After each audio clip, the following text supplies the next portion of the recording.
So it seems like Friday nights are a good time to do this. The building's usually pretty quiet, and um, there's not people running around. Most of my upstairs neighbors are probably out at the bars and whatnot. I just got home from work. It was kind of a long day. I stayed up very late last night, um, reading, thinking, watching videos, and trying to fix the keyboard on my computer, which stopped working for a period of time, or at least part of it. The 1 through 4 keys on the top above Q, W, E, R, respectively, stopped working, uh, and their shift functions also stopped working. And also, and perhaps more importantly than all of that combined, is my space key. That stopped working. So that was unacceptable. So I was looking up stuff online to figure out what the problem could be, and I found some possible, the symptoms matched some possible, what would you call them? Um, Diagnoses, and um, so I started trying different things. I popped some of the keys off with a flathead screwdriver, and I was messing around there and trying to clean them out with a Q-tip and stuff like that. And I did a pretty good job, but it didn't really seem to that was the problem, because there were other keys that were dirtier underneath that were working just fine. But I will say that I did gain something out of that experience, even though the keys still are not working. I did I did figure out sort of the ins and outs of what's going on underneath the keyboard, and maybe for some of you hardware geeks out there, that's like hardware 101 or whatever for your computer. But it was interesting to me. I was sort of fascinated with the process. Actually, one of the parts like popped off, and I had to figure out how to put it back together without breaking anything, and that was a good experience. So now I know the sort of like components underneath most of those standard square keys on your keyboard on your laptop. So all of that to say, I did end up going to the store this morning and just buying a USB keyboard for $10, Logitech. We'll see, how it goes. Maybe once I become an Amazon affiliate, I can do a product review on this Logitech keyboard that I got for $10 at wherever I got it. So my dog is hanging out with me here in this room. He was very excited when I just got home from work, and he now he's in this office with me, and he seems a little bit gloomy, and he's just sort of looking at the door and blinking a lot.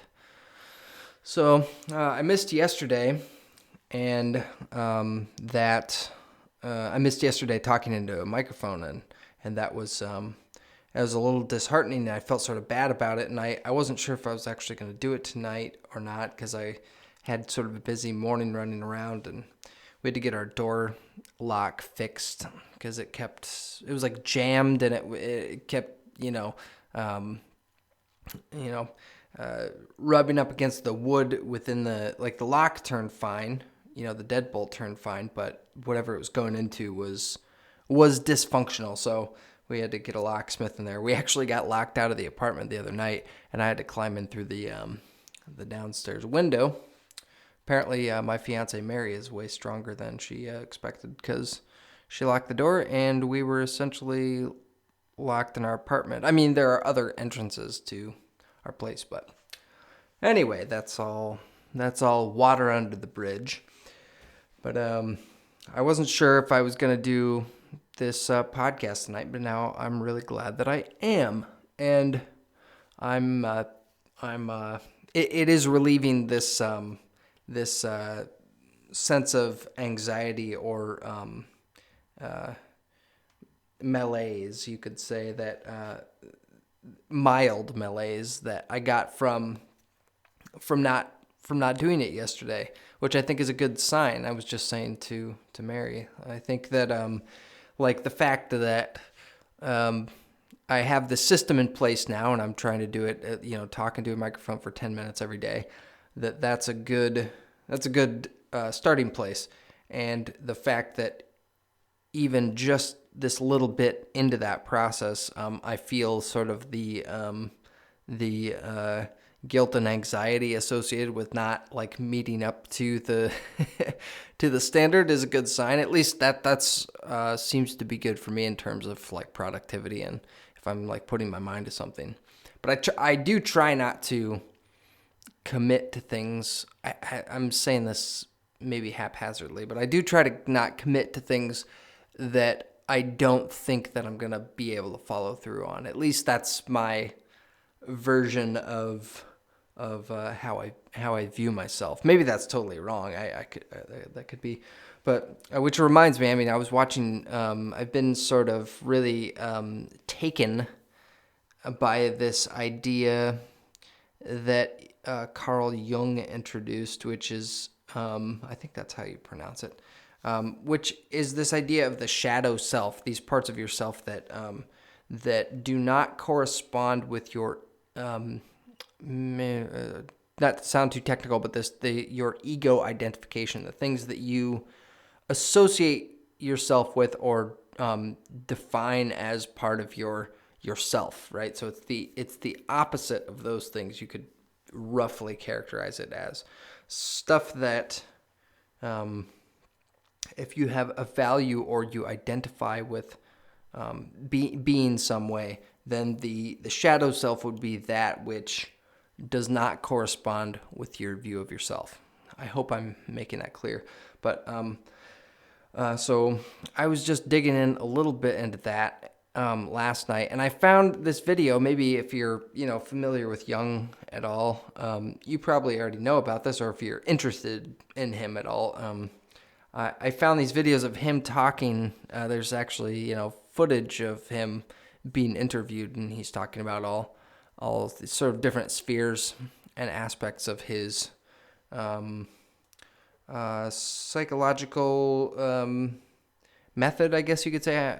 I don't exactly know how to characterize that, but wow, it was. I will really say it really lit up my brain in ways that that really had the old gears turning up there for me. So I stayed up very late last night, sort of digging in a little bit into that. I'm sure. I mean, I know there's like a whole world of that stuff to be discovered, but and read about. And Jordan Peterson is a really good on this. So he's worth checking out. Some of his he talks about the integration of the shadow, and I don't want to get too far into that because tomorrow my friend Evan Zimmerman, who's probably one of the brighter dudes that I've ever met, and I've met some pretty, and I've been around some pretty high brain function kind of people,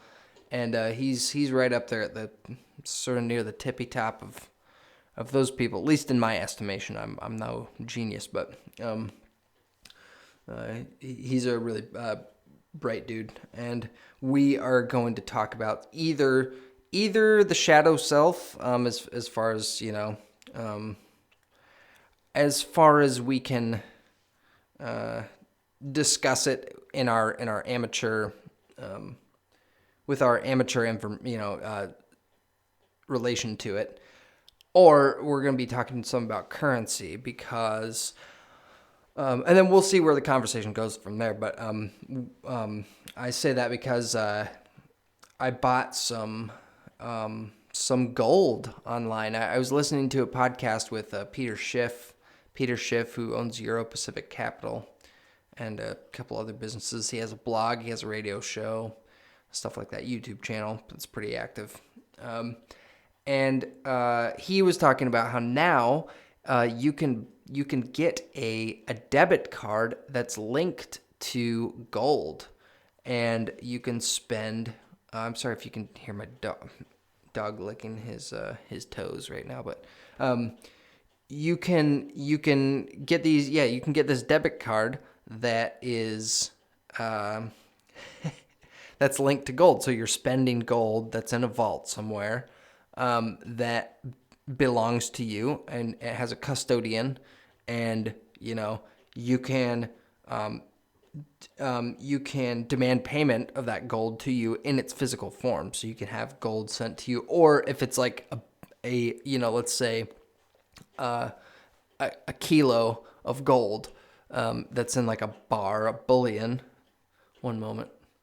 Hey, Benny. Okay, buddy. Okay. Now he's coming over. So here he is. There's Benny. You can probably hear him licking his chops. Good boy.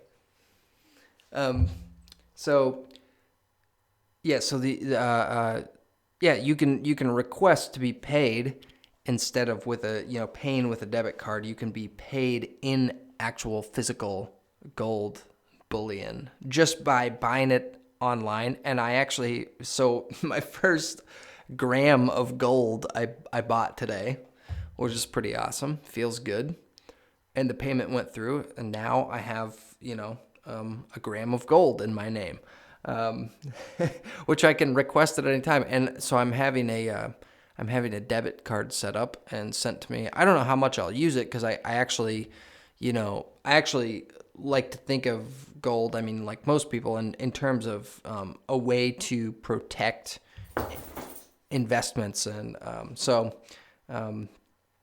we'll see what happens with that. I'm really curious. But I'm also interested in like cryptocurrencies and stuff. And there's this, this whole big thing going on right now with that. And I probably should dip my toe back into the cryptocurrency world and see what is with that.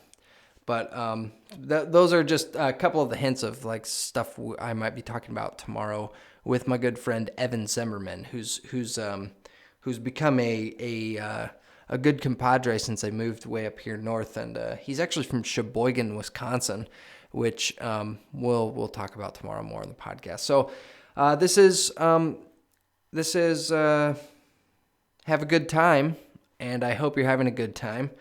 This is your host, John Davey. If you're still listening to this point, God bless you. And also, please, if you're listening on YouTube, hit the subscribe button. If you're listening on SoundCloud, please also subscribe to the channel if you haven't already. Thanks very much for listening.